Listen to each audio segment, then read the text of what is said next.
Madam இப்ப காஞ்சிபுரம் வந்துட்டு நம்ம பாலாறு பத்தி பேசாம போனா ரொம்ப பெரிய தப்பா போயிடும்.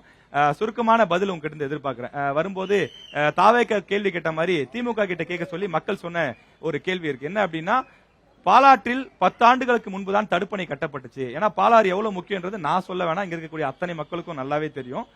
அதுல ஏன் கடந்த 10 ஆண்டுகள தடுப்பணைகள் கட்டப்படல அப்படின்னு ஒரு கேள்வியை முன்வைக்கிறாங்க. நீங்க பதில் சொல்லலாம். பாலாற்றுக்கு தடுப்பணை அப்படிங்கறது ஆல்ரெடி ப்ரொபோசல்ல இருக்குது. நம்மளுடைய சட்டமன்ற உறுப்பினர் அவர்கள் வந்து வச்சிருக்காங்க. அது அடுத்த திராவிட மாடல் 2.0ல அது கண்டிப்பாக செயல்படுத்தப்படும் அப்படிங்கறத தெரிவிச்சுக்கிறேன். அடுத்தது 2-3 விஷயம் சொன்னாங்க. வையாவூர்ல சிப்காட் ஆல்ரெடி சிப்காட் அப்படிங்கறது எங்க சட்டமன்ற உறுப்பினர் அவர்கள் வந்து வாக்குறுதியா கொடுத்தாங்க அப்படின்னு சொல்லி சொன்னாங்க. வையாவூர்ல சிப்காட் அமைக்கிறதுக்கு உண்டான இடம் தேர்ந்தெடுத்து அதுக்குண்டான ஆக்ஷன் எல்லாமே முடிஞ்சிடுச்சு.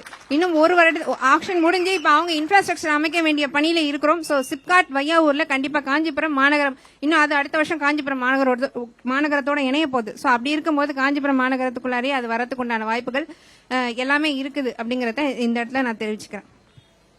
ஓகே மேடம், இது கடைசி ரவுண்டு.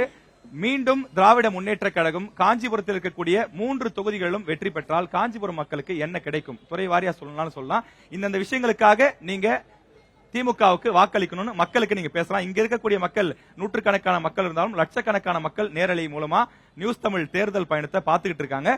நீங்க இதை ஒரு பிரச்சார களமா பயன்படுத்திக்கோங்க. இதுல யாரும் குற்றச்சாட்டுக்கு இடம் இல்ல. நீங்க உங்க கட்சிகள் சார்பில் ஏன் உங்களுக்கு மக்கள் வாக்களிக்கணும் அப்படிங்கறத நீங்க கேம்பெயின் பண்ணலாம், பிரச்சாரமா இங்க வச்சுக்கலாம். சொல்லுங்க, இந்த 3 தொகுதியில் இருக்கக்கூடிய மக்கள் திமுகவுக்கு ஏன் வாக்களிக்கணும்? வாக்களித்தால் நீங்க சொல்ற மாதிரி திராவிட மாடல் 2.0ல மக்களுக்கு என்ன கிடைக்கும்? ஒவ்வொரு தேர்தல் தேர்தல் அப்போ நம்ம வந்து கேட்கற விஷயம் என்னவா இருக்கும்னா, நீண்ட கால கோரிக்கை அதை வந்து நாங்க நிறைவேற்றி தரோம் அப்படின்னு சொல்லி சொல்லுவாங்க.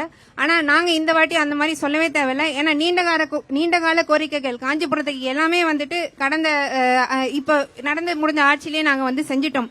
இப்ப எல்லாமே அதனுடைய தொடர்ச்சியா தான் நாங்க வந்து செய்ய போறோம் அப்படிங்கறத இந்த இடத்துல தெரிவிச்சுக்கிறேன். நம்மளுடைய குடிநீர் திட்டம் அப்படிங்கறது வந்து பார்த்தோம்னா இன்னைக்கு வந்து ஒன்னு விட்ட ஒரு நாள் தான் வந்து இருக்கு. திராவிட மாடல் 2.0ல டெய்லி குடிநீர் அப்படிங்கிற ஒரு திட்டத்தை நாங்க வந்து செயல்படுத்த ஒரு முடிவு எடுத்திருக்கிறோம்.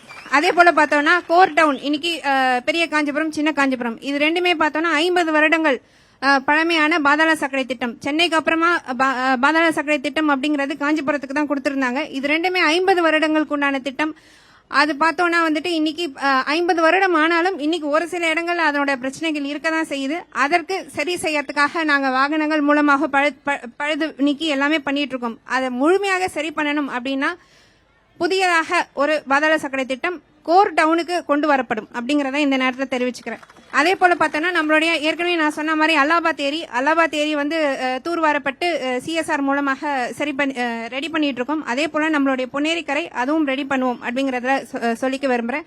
தேரோடும் வீதிகள் ஏற்கனவே புதை மின்வட திட்டம் இது வந்து நடந்துட்டு இருக்கு. இப்ப அது காஞ்சிபுரம் முழுக்க அதை வந்து கொண்டு வரதுக்கு உண்டான திட்டங்கள் நாங்க வந்து செயல்படுத்துறோம். நான் கடைசியா எல்லாருக்கும் சொல்லிக்க விரும்புறது, நம்மளுடைய மாண்புமிகு தமிழ்நாடு முதலமைச்சர் பல்வேறு திட்டங்கள் நம்மளுடைய மக்களுக்காக உழைத்து கொண்டு வந்திருக்கிறாங்க. அதனால நம்ம எல்லாருமே வந்து இருமொழி கொள்கை இது வந்து தமிழ்நாட்டில் நீட்டிக்கணும். அதே போல புதிய கல்விக் கொள்கை இது வந்து தமிழ்நாட்டுக்கு வரக்கூடாது. அதே போல பார்த்தோம்னா தமிழ்நாட்டு மக்கள் தன்மானத்தோடு இருக்கணும். இதற்காக அதே போல நம்மளுடைய திராவிட மாடல் நாயகர் அவர்களுடைய திட்டங்கள் இன்னைக்கு வந்து தமிழ்நாட்டில் மீண்டும் தொடரணும் அப்படிங்கறதுக்காக நாம் அனைவரும் இணைந்து கழகத் தலைவர் அவர்களை ஆதரிப்போம். நன்றி மேடம், நன்றி.